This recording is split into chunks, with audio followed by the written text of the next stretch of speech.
Good morning, church. You are welcome to take your seats. I apologize in advance for my voice, but I pray that you will hear the voice of God and bypass my voice. God is just so faithful, even through worship.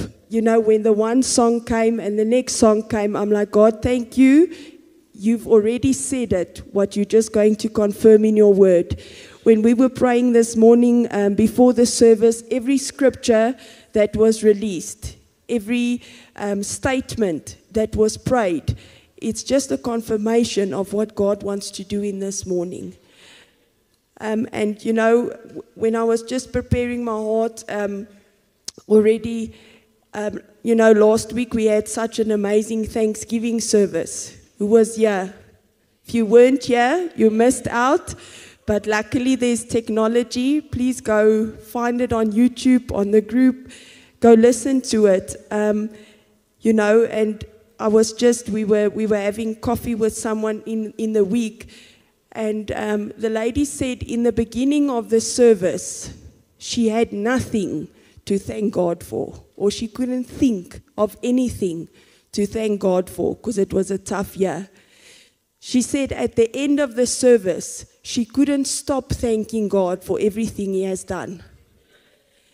And that is what, the enemy sometimes does, is he causes amnesia.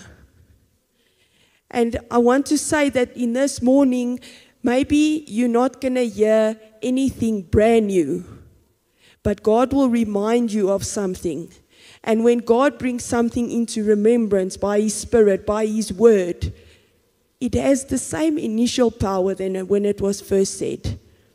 But sometimes the enemy comes and he first takes us on a detour for that word not to sprout, not to find a place that is fruitful. And my message this morning, or the theme of my message this morning, and I started to prepare about 2 weeks ago, and I don't know, God always does this to me, but He changes my theme all the time. But the content is the same. There's something on God's heart that He wants to release in this morning. So irrespective of what the theme is, but as I'm preparing, God He engraves it, and He instills it. And at the end I say, okay, God, now I see. So that is how God works. Sometimes we just need to be patient to say, God, what are you busy releasing and unfolding in my life? Sometimes we want such a straight now word that if it doesn't come clear and loud, we bypass it and we carry on. But sometimes God is just busy on a journey with us. And this morning, the theme of my message is divine abundance.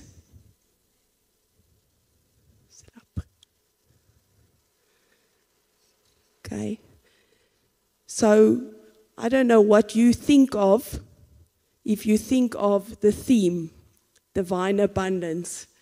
Some of you might see lavish holidays and dollar signs, and that's okay. It's maybe somewhere in there. But this morning, what God just laid on my heart is James 1 verse 7.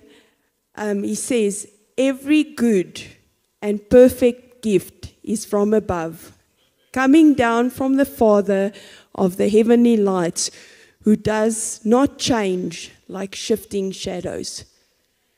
And if we think of the world that we are living in, where everything is uncertain, if we can have the surety that God is so steadfast, not like shifting shadows. Don't know who of you, but when I was small, if there was shifting shadows in my room, I would run to my parents somewhere. But this morning we have that surety to say every good and perfect gift is from God. And, I think my message also was just birthed out of, last week we saw so many testimonies of what God did. And what just resonated in my heart was that God is a giver. His nature is to give. And that everything that God created. Think of this. Think of something He created, then think of another thing, then think of another thing. Think of 5 things that God created. And I want to say to you that everything that God created carries life. Show me one thing that God created that does not carry life or has the ability to grow or reproduce. There's nothing. The nature of God is life, and life in abundance. And I'm going to share many scriptures this morning, but my message this morning is about reminding you of some things God did, and then also what God wants to do. And I want to say to you in this morning that, God has done many things in this year. So I pray that even in this morning, in the next couple of minutes, that the Holy Spirit will come and remind you of things that He did. And you'll see now, I promise you, we're gonna get somewhere. Okay, can you just quickly show the first slide, please, Lennon? Okay. And don't worry too much about the slides, but sometimes, we all learn differently. Someone has to hear, someone has to see, someone has to experience. So it's there at the back for those that first has to take a mental picture, it's there. So when I'm saying the divine abundance, the only thing that you need to know about divine is it means it comes from God. I first wanted to say, that's why I'm saying my message or the theme changed a bit, because then I want to say the divine gifts of abundance of God, but it means the same thing, because divine already means God. It means it is straight from God. So when I'm saying divine abundance, it means straight from God and more than enough. And that is His nature. So this message this morning is not about the abundance of, if we think about gifts, it's about who He is. And this morning, if we understand the core of His nature, we will know that every good and perfect gift is from above, because it's His nature. So I want to say this morning, if you've had a tough year, and sometimes with our mouths, we can almost say, "Sjoch, I don't know where's God." But remember, every good and perfect gift is from God. Maybe you just didn't see Him in the circumstance. So if you think about the circumstance, if He was not in that circumstance, it would have been detrimental. But you are all still here this morning. So it means God was in it, even though you didn't see it. Okay, so this morning, just that word, divine, it is from God. Okay. So, the content of the divine abundance, I want to speak to you this morning. Thank you, Lena. Next slide. Is it Mel? Okay. So look at that. And the reason I've got the slide here as well is every time, like if whoever's preaching turns their back, then it feels like they're losing me. So I'm going to just jump between, but you are welcome to look at the screen. So God has given us, and here's just 5 things. And don't worry about the equate sign. The first thing He gave us was Jesus. This year we've heard so much about Jesus. And I want to say to you that you can say, yes, but the message was salvation. The gift of abundance was Jesus. The result of the gift of Jesus is salvation. So again, just why I'm saying divine abundance is when God gives something, there's always add-ons. It's never single. It's always multi. It's almost like you go into a shop and you buy something, and when you get home and you open the package, you get a leaflet there that says, and you get this, and you get this, and you get this, and you get this. Because that is the God that we serve. He's a God of divine abundance. Okay, so so the first one is Jesus, and then we're just going to jump into each one of them in a little bit more detail, because remember what I said is sometimes it's like we receive a gift. Who of you have ever received a gift? Are you thinking of the gift that you received? Noel received many yesterday. I'm jealous. Happy birthday for yesterday, Noel. Noel loves gifts. Okay, so think of one of those gifts. And so think of a gift. So I want you to, when you are thinking of this gift, are you thinking of the gift that you received or the person you received it from? Okay, and the emotion that you feel for the gift, is it really about the gift or is it the person that you received it from? So we all know that we refer to the scripture where we say, seek the giver, not the gift. You know? So, but here's the other thing. Who of you ever received a bicycle? Okay, bicycle. Who of you ever received a ball? Who of you ever received a tennis racket? What else? Is there things? Tell me something practical. Who ever received roller skates? Who ever? Noel received it all. He's like really God's favorite, yeah. So something practical, but here's the question. Okay, so my daughter Livia, with all her heart, she wanted a bicycle. And we got one bicycle after the other. She can ride the bicycle, but here's the question. Does she still ride the bicycle? No. So this morning, you know, as we go through this, I just want to be practical. God has given us divine gifts. And this morning, I want to come and remind you to say, are you still using that divine gift? Are you still on that bicycle? For whatever purpose, and maybe it went from a bicycle and then you got older and then you got a motorbike. Noel, did you get a motorbike? Okay. Okay, he's not God's favorite. Okay, so maybe your gift progresses and it becomes something bigger, but there was a purpose for it. And this morning, you know, I just want to, you know, my heart, and when I was preparing, is God said, remind my children about the purpose of the gifts that I have given to them. Okay, so the first one, we said Jesus and salvation. And I can almost say, if I just stop there, are you still grateful for the gift of Jesus in your life? The gift of salvation. You know, I many times think about this, and I think about what I was like just before I got saved. Do you ever think about that? What was your life like just before you got saved?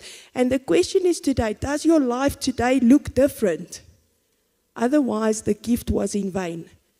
So my heart is utterly grateful when I think about when Jesus really came into my life. And salvation really took hold of me because it totally changed my life.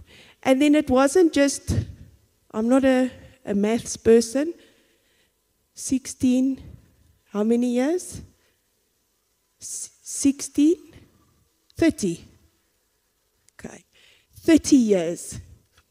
And that is what I wanted to say. It's a gift that still keeps on giving. So does God save me now from a life of destruction? No, because He saved me from a life of destruction. But you know, when you get saved, the enemy doesn't just let go of you. You still have things that's in your life, and the enemy comes. So what does God do? He saves me every day from that onslaught of the enemy. Is there any one of you that maybe struggled with inferiority in your life? We can make a Mexican wave. Okay? Because do you know what? It's one of the tools that the enemy uses to make us forget about the good and divine gifts that God gives us. You know, so many times in your life, you might walk through something and you're trying something. What happens? Inferiority knocks. Does it mean you're not saved? No, it just means the enemy didn't let go. Because he keeps walking around like a roaring lion. But there's only one Lion of Judah. But it depends on whether we know what our gift means. Okay, so our next one is the Holy Spirit. And can you understand why it's almost difficult for me to even move on from salvation? Because salvation and Jesus in itself almost felt like the ultimate gift. But then God comes in his divinity and says, I've got more. I've got more. So then he comes and he gives us the Holy Spirit. Oh, can we just for a moment just close our eyes? Holy Spirit, we recognize you in this morning. Thank you, Holy Spirit, that right now, at this moment, you are showing us things. You are revealing yourself to us as the third person in the Godhead. Thank you, Holy Spirit, for the divine gift that you are in our lives. This morning, Holy Spirit, we pray that if we have ignored you, we pray just, Holy Spirit, set a light, set ablaze our inward man, that we will hear, that we will see, and that we will acknowledge all that you are doing. In Jesus' name. And again, if you look at it, the Holy Spirit is the person, is the thing. And the power and the wisdom is the result of the Holy Spirit. You know, sometimes we chase the result. God, give me wisdom. God, give me power. He already did. He gave us the Holy Spirit. But sometimes we miss the actual gift and we're looking at the extras. You know, the hidden small print. And this morning again, I'm just saying, God, Holy Spirit, we seek you. So every single day, you know, every single day when we wake up, do we still acknowledge, thank you, Jesus, for salvation? And then we go on and say, Holy Spirit, thank you. And again, I want to say to you, when God gave the Holy Spirit, you know, sometimes we think God is like a malicious God. When you do good, yes, the Holy Spirit and Jesus. When you are bad, I take it back. No, he doesn't do that. When he gives full measure. So he gave everything. And just, I know I'm jumping back, but again, I'm saying like, Jesus and salvation is so big. So over every sin, over every weakness, over every iniquity, he said it is done. And now we're living in this life with Jesus. And he says, but listen, now it's not about salvation. It's about executing your faith as a child of God. Here's the Holy Spirit. So we've got everything we need to walk in that what God is giving us. Then our third one. Okay. We were supposed to run it through, but I'm running it over. So forgive me. I'm going to get back to the slides now. Okay. So the Holy Spirit. Can we just start with the Jesus slide, please, sound team? Okay. You see, I went through the whole message without the slides. I apologize. We'll just recap. Okay. So Jesus equates salvation. Acts 4 verse 12. Salvation is found in no one else, for there is no other name under heaven given to mankind by which we must be saved. This verse is a clear statement of the exclusivity of Jesus as the path to salvation. So I'll just catch you up on the scripture so that you don't think it's my own. It's from his word. Next scripture, 2 Corinthians 5 verse 17. Therefore, if anyone is in Christ, the new creation has come. The old has gone, the new is here. So just again, in speaking about what we are walking in, it's from the scripture. God said it, so he did it. So just the last thing I just want to say on salvation, and that was when I was saying of when I was 16 and I got saved. So for 30 years, I don't know how long you have been saved, but if you think about your journey with God, are you convinced that you are a new creation? You know, and sometimes it might sound like a profound thing to say, yes, because I'm saved. Of course I am a new creation. But how many times is our mind in doubt? Am I that new creation that you are speaking about? You know, sometimes we go through things and we don't react in a godly way. Then it's almost like we revert back to say, am I that new creation? By the word of God, it says, if anyone is in Christ, they are a new creation. The new has come and the old is gone. You know, and even this morning I want to say to you that if there's some of the old still stuck to you this morning, say, God, I come and I lay it at your feet. Whatever the Holy Spirit is bringing to your mind now that makes you feel not like that new creation, lay it at his feet this morning. Okay. In the next one, Holy Spirit, I'm just catching you up, then I'll go with you. Okay, so the Holy Spirit, another divine gift of abundance, is Acts 1 verse 8. But you will receive what? Power when the Holy Spirit comes on you, and you will be my witnesses in Jerusalem and in all Judea and Samaria and to the ends of the earth. So this morning, again, just for a moment, say, God, I thank you for your power that is on me because of your Holy Spirit. And even in this morning, you know, when God gives you power, it's to do something with it. So even in this morning, say, Holy Spirit, this power, just tap yourself here by your tummy. Pastor Nikki always says the Spirit is here by your belly. I want you to every day acknowledge the power that sits in your belly. And say, God, what is this power for today, tomorrow, the day after?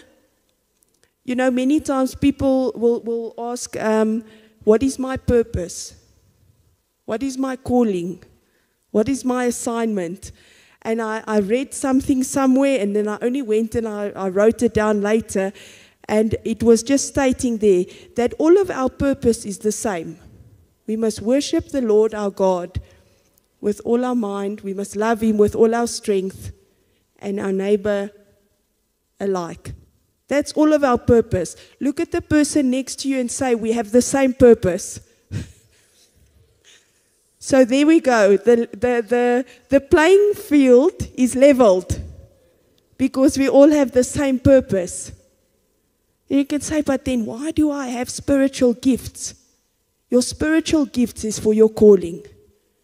So if you're not sure what your gifts are, we've got different gifts, but we are one body. So it's for execution of his body, of his kingdom. So we all have a part to play to execute it. So again, it levels the playing field because we each have to do our part, and the one is not more important than the other one. So that's calling. And you can say, okay, but what's my assignment? Your assignment is to do whatever your hands find to do. So I hope that helps someone, but it helped me. Because I also want a vision board for all of it. I want to know, I want to see. Then God said to me, okay, but what is your hands finding to do? What are you waiting for me for? There where I lead you is where you have to execute it.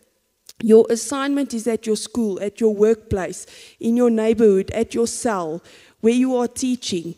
That is your assignment. What are we still looking for? It's sometimes just our obedience that's lacking. Okay. Our next scripture on the Holy Spirit, John 14, verse 26. But the Helper, the Holy Spirit, whom the Father will send in my name, he will teach you all things. And bring your remembrance to all things that I said to you. I can't remember if it was this year or last year, but I was at the children's cell in Alberton. And, I was teaching to the children about the Holy Spirit. And if you ask them, they are 7, 8, 9, maybe up to 12. I think it was last year. I can't remember, or maybe beginning of this year. And if you ask anybody, any one of those children in that cell now, what is the role of the Holy Spirit? Their answer is, he teaches us in all things. So can you imagine if at the age of 8, your understanding of the Holy Spirit is that he teaches us in all things? Surely us as adults, we must catch up, because sometimes we forget. And like I said, God this morning wants to remind us of things that we maybe know but have forgotten. So the Holy Spirit teaches us in all things. Okay, our next abundant gift. And this one you can say, is it now God the thing or his word the thing? Both is alive. John 1 verse 1 says, in the beginning was the Word, and the Word was with God, and the Word was God. He was with God in the beginning. So make your pick. Which one for you is more, but they are the same. The Word of God is the Word of God. Can I separate my words from me? What I'm speaking it's the words of Sharon. So it's Sharon speaking, so it's Sharon. You cannot separate the two from each other. Okay, so that is our next abundant gift. And again, his word is the word of God. And also remember, how did the word become flesh? Through Jesus. So again, it also ties back to salvation, because he's also the word. The Holy Spirit is also the word. It's a bundle deal. Isaiah 40 verse 8 says, the grass withers, the flowers fade, but the word of God will stand forever. And again I was saying that in this world that we live in, we need something that is steadfast, that will not wither. In our life, we've tried, who's ever tried a business venture? Who's ever failed at a business venture?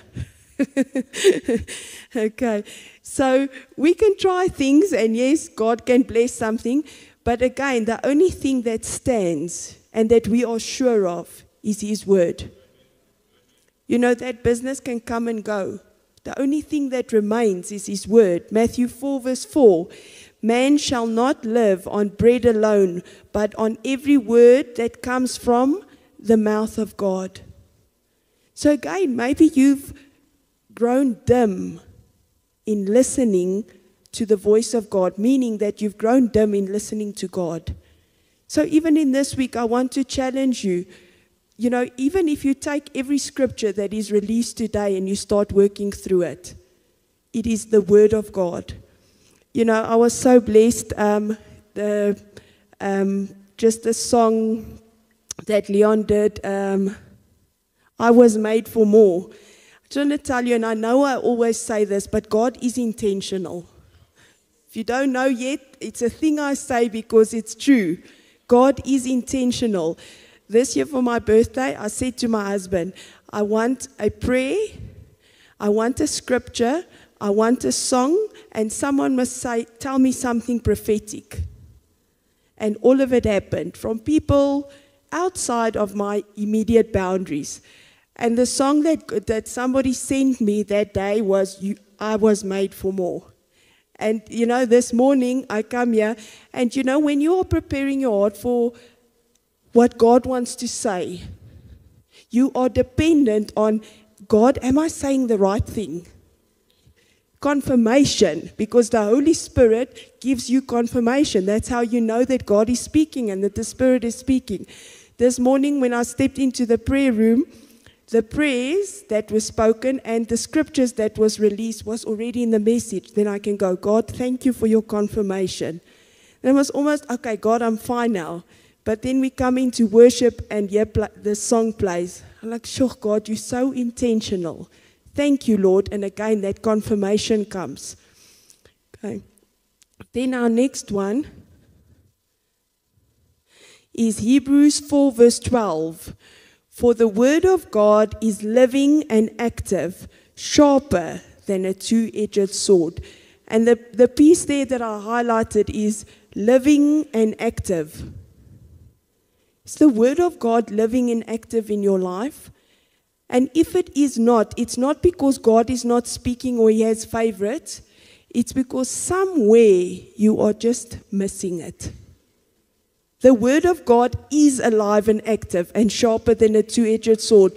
So whatever is in your life that needs that two-edged sword, that is where God wants you to apply his word, and then you will see that it's alive and active. But do we still seek his word? And you remember this morning when I'm saying something, remember God first dealt with me. Anyone that preaches will tell you, whatever God is releasing, he's first dealing with you. So he's first saying to me, Sharon, is my word alive and active in your life? When last did you use that two-edged sword to cut off the head of the enemy? To dethrone him in something in your life? So go apply the word and you will see its power. Okay, then what I wanted to say before you go to the next slide, Mel, is, let me just get to you. So on his word, Colossians 3 verse 2, there's no scripture for this, Mel.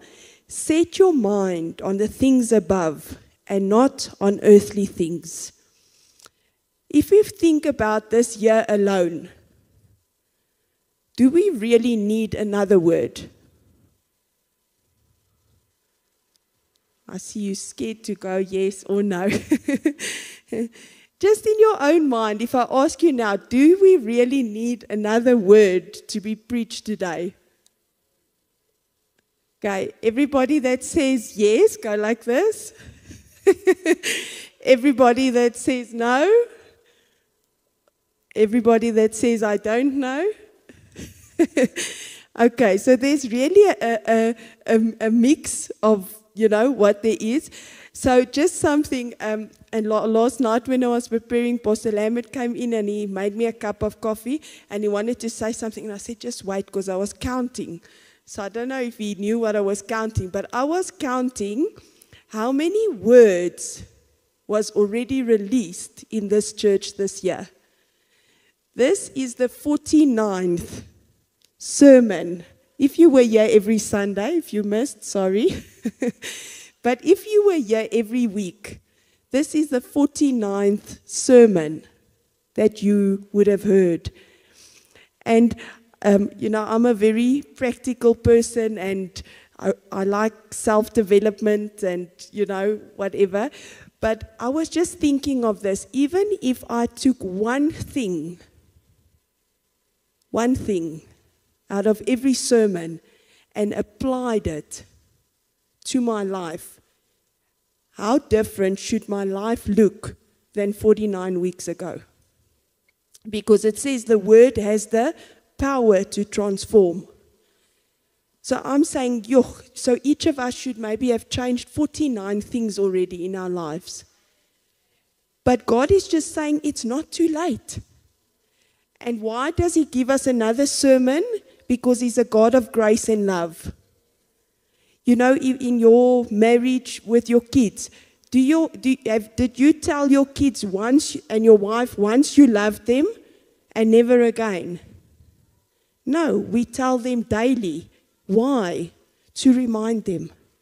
And that is the God that we serve. You can say, okay, but God, you've already given us this sermon. God is a God of grace. And in any case, us as humans, we have to hear something 7 times before we start to get it. And then we must still go out, work it. How is it relevant to my life? How is it relevant to my situation? How is it relevant to my future or my past? You know, sometimes God gives us sermons still to deal with our past because we are human. Sometimes He gives us a word for right now. Sometimes He gives us a word for tomorrow. So irrespective. So what I've done is, and I just want to, I know time is running, but we're getting somewhere.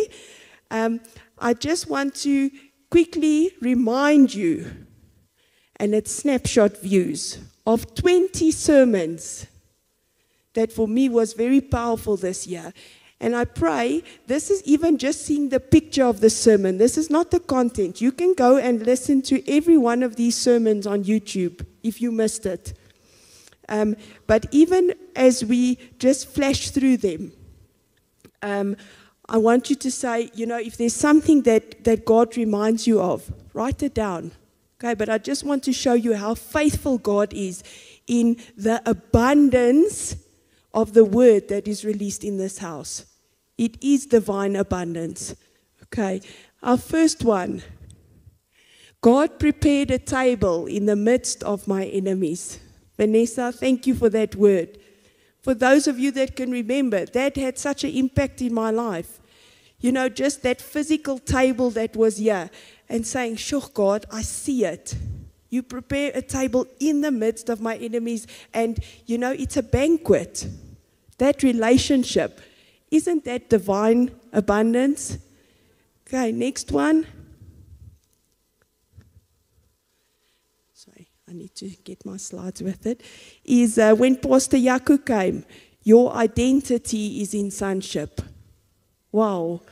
I'm sure, you know, many of us were at a place, you know, where sometimes we wonder. God says it, but remember the enemy comes and he confuses the issue. And I'm going to speak about that just after all the gifts. So I'm going to speak about divine abundance of God, but also one strategy of the enemy. Okay, so your identity is in sonship. Hebrews 9 verse 11. But when Christ came as the high priest of the good things that are now already here, that's all that I want to say, because it already speaks to what we have received. Okay, so also we have received sonship. Our next one, Noel, I like this one. I'm picking on you because you're right in front, you know. But get into the slipstream of God. Yo, what a powerful message. And, you know, the little Nemo turtle, I know we didn't play it inside, but I even said to Noel afterwards, you know, that's like one of my favorite parts of that movie, when the little turtle was just like, whoa, whoa, you know, and that God will even use something like that to teach us something. Because sometimes God needs to use simple and silly things so that we can see it. Okay, so how powerful was that? Our next one.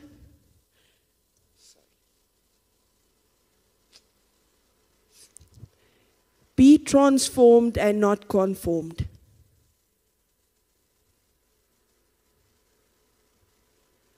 We hear it over and over and over, but then every now and again you find yourself conforming again.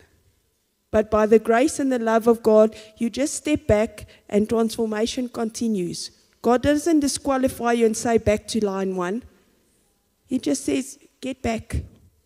Get back.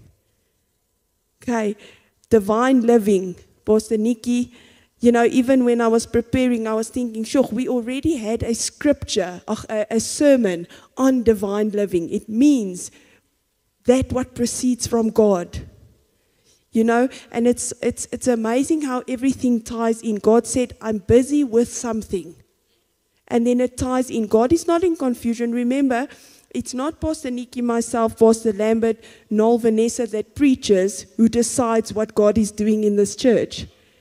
God is the head of this church. So every sermon that is delivered is God taking us somewhere.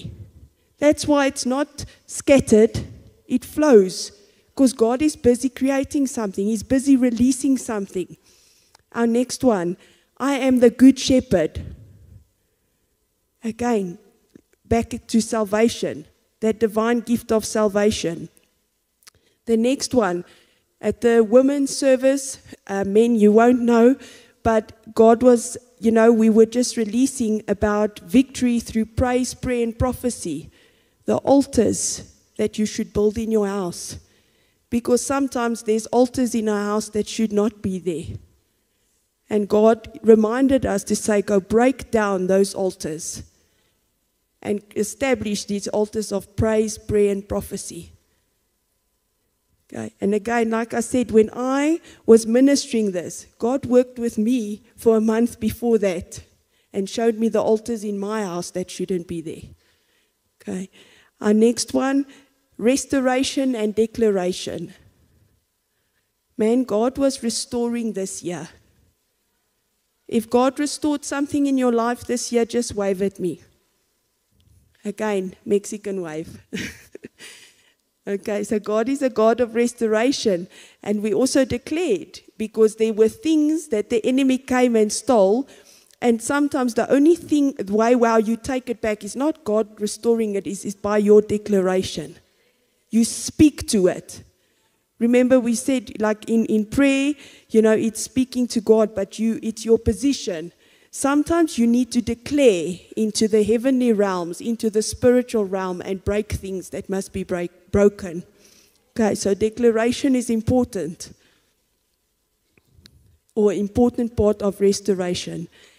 Take up your cross daily. This was again one of those messages that made you stand still and said, when last did I have the cross on my, when last did I really take up my cross? It wasn't an easy message. It was a difficult message. It's not just about nice messages. It's about what God is saying. So take up your cross. If any of you wants to be my followers, you must give up your own way. Take up your cross. So again, this year, if you haven't taken up your cross yet, it's not too late. God says, just take up your cross.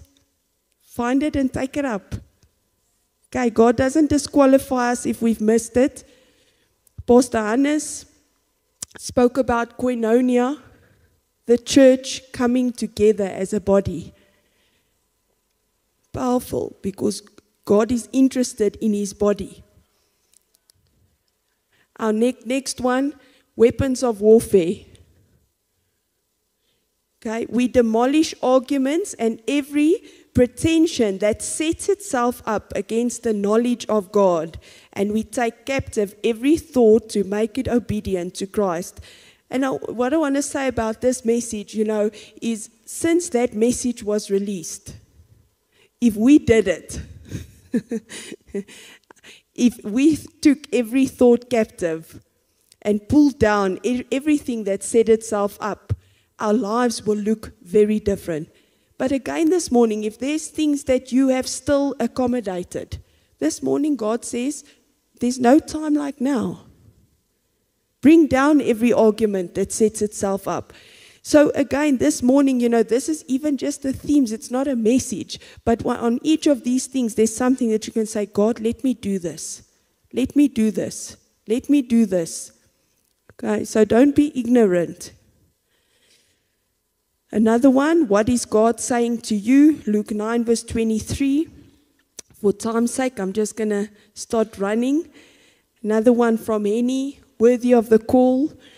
And can you also see, everyone that preaches, there's a certain grace upon their life that God will allow to run through. And that's how, even that, any of us don't preach the same thing the same way, because there's a different grace on all of us. And you might say to me, why is there so many slides today? And, sometimes we just have to be real, then people can maybe learn something. One of my arguments that sets ourselves up in my life, God, I'm a teacher, not a preacher. So God said to me, then teach. So this morning, I don't know if I'm preaching or teaching.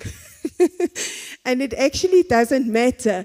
But it was an argument that the enemy brought against me to say, you don't preach like. And you'll see later, comparison. One of the weapons of the enemy is comparison. Don't look left, don't look right. Do what God says. Then I said, God, I don't like my voice. Another argument. He says, it's not your voice that matters. The people must hear my voice.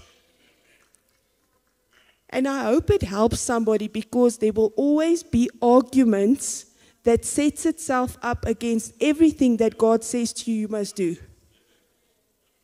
This week I was sick. I don't sound well. I don't feel well. Because the enemy wanted to set up arguments for me not to stand here this morning. It was the busiest week of the year. I don't know how many year-end functions and events I had at the kids' school and counselings, and there was no time. But yet, my obedience brought me here, and God could use me as a vessel.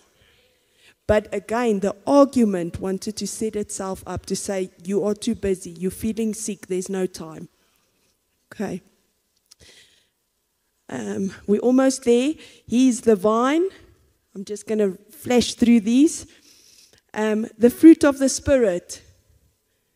Again, it's almost one of those that, the divine gifts of God, the fruit of the Spirit. And even if we just stop there, it has the ability to transform our lives immensely. And this is just one of the sermons. So don't allow the enemy to come and steal. Go grab hold of every spiritual gift, every gift that was released already this year through His Word. The role of the Holy Spirit. God made us very aware this year again of His Holy Spirit, because it's not by our power, it's by His power. We can do nothing without the Holy Spirit. Another one of Noel, the world will know by your testimony. God just reminded us again, have you been silent for too long? Have you not been saying? Have you not been telling somebody? And it's a simple principle of the salvation, is to testify. It's the same when, God healed the 10 lepers and only one came back and said thank you. It's a human reaction. That is why we need the Holy Spirit to live in divinity. In our human responses, we are not good. And this is, again, what I want to say this morning is our response to salvation must change. Our response to the Word of God must change. Our response to the Holy Spirit must change. So what am I challenging you on this morning is our response. The only thing that you are responsible for is your response. It's the only thing you have control over. Think about if there's two people in an argument. You cannot control what the other person says or does. You are only responsible for your own response.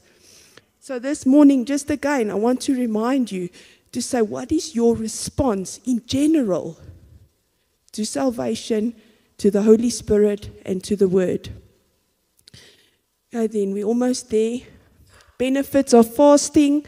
God this year taught us again a bit about fasting, because it was something that was maybe a bit dormant. And He said, listen, for where I'm taking this church, I need you to know how to fast.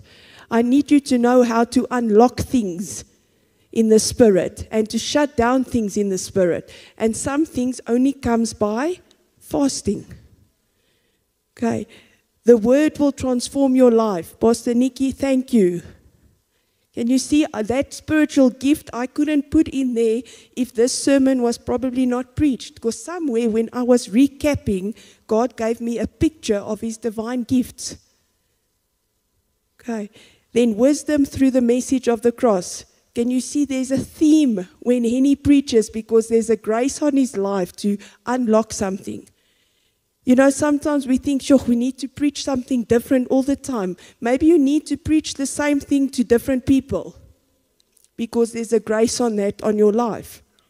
So if you've got something that you are good at, you know, if you care for people when they've gone through loss, don't say, God, okay, I've helped someone with loss now, what next? No, help a different person with loss. Move in your grace. That's what I said. Do what your hands find to do. And that's your assignment. Okay. Now I can breathe. Okay, because I was worried about time and there's 2 more I need to get to. Another divine gift is the gift of the kingdom. And I just want to read here to you, what is our scripture on that one? 12:28.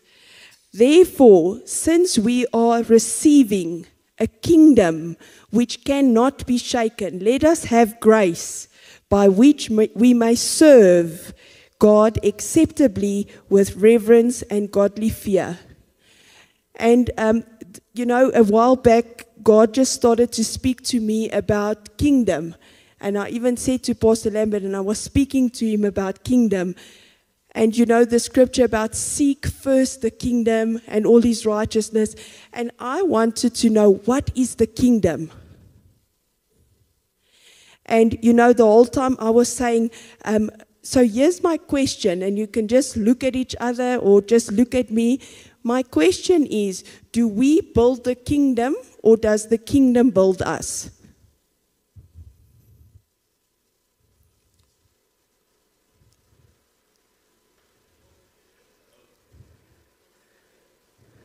Okay. So when I was having this discussion with God, you know, sometimes God will be very blunt with me because that's the only time I hear him. If he speaks nicely and softly, I think he's playing. So God said to me, do not be arrogant or foolish. You cannot build this kingdom. I built it. So if you look at what the scripture says, it says, we receive it. And then we co-labor with him. But he's done it. He established it. It's his kingdom. Do you think he's going to allow us to put pots and plants like we think? You know, God knows what must be in his kingdom. So he established it. Did we help him send Jesus down? We have the privilege to co-labor in that what he gives us. So again, I want you just to tap yourself on your belly. So you already carry the Holy Spirit. And now God says it by his word. You have received a kingdom that cannot be shaken. So it's in. It's not up to us to build it. He established it, and we have received it. So if we start to operate out of that place that we carry his kingdom, again, it's a result. Kingdom is the gift. Dominion and ruling is the result of it.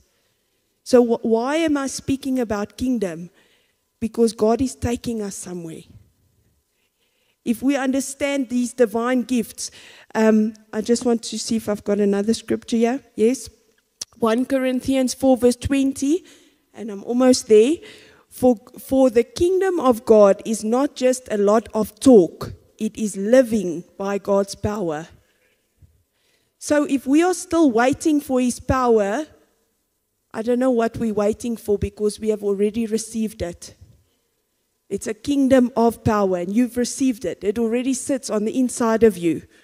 Okay? The Message translation says, God's way is not a matter of mere talk. It is an empowered life. Say, empowered life. You know, this morning, God is calling us to an empowered life. And our last... You can just skip Matthew 6 verse 33. We all know it because it says, but seek first the kingdom. Okay? And then the last one that is definitely not the least is the church, the body. It is a gift of divine abundance. You know, in the world today, church is an extra. The church is a result of all of these gifts. It's a result of salvation, the Word, the Holy Spirit, the kingdom. This is what it's the result. And if those gifts are so divine and amazing, surely the churches should be breaking out of the walls. And the reason, why I just wanted to speak about these gifts is, this year was really a year of restoration. But I believe that 2026 will really be a year of power and provision. And if we do not understand divine abundance, we're not going to walk in it. So I want you to say with me, 2026 will be a year of power and provision. And the thing is, not only for the church and His kingdom, also personally.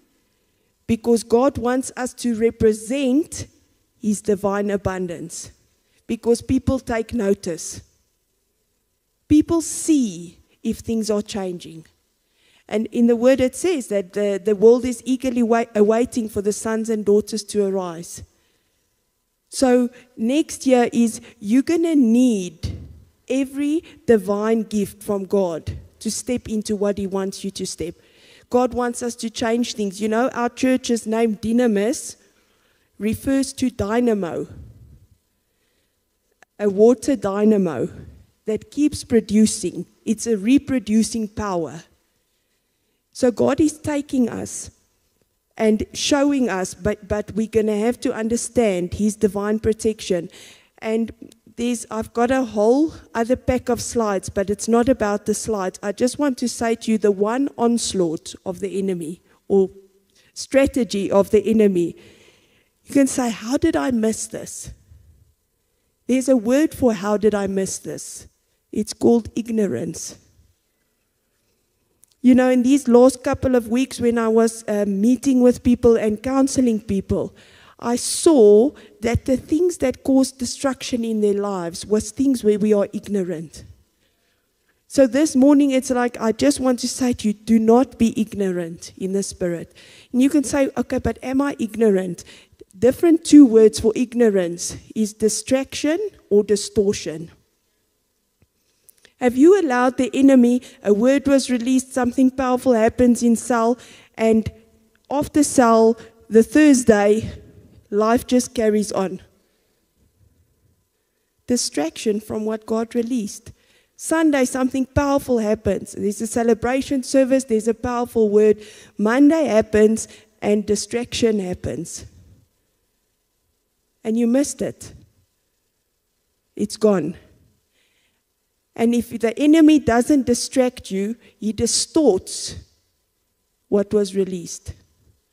The truth is the truth, what God wants to do. But then the enemy just comes and says, not now, not like this, not you. And there the word is distorted. So I just want to, I'm just going to pray for us, then we are done. So if we can all just close our eyes.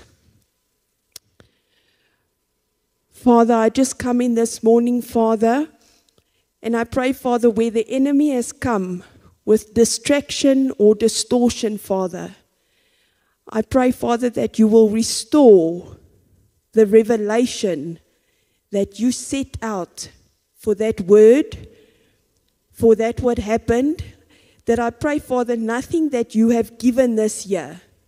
It says in your word that your word cannot return void, Father.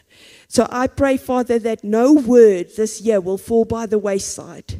I pray, Father, that every word, Father, that was released will find entrance into every person sitting here, Father, and it will have the ability, Father, to complete what it was set out to do. So, Father, I pray, Father, even in this morning, Father, we come and we repent of an ignorant spirit.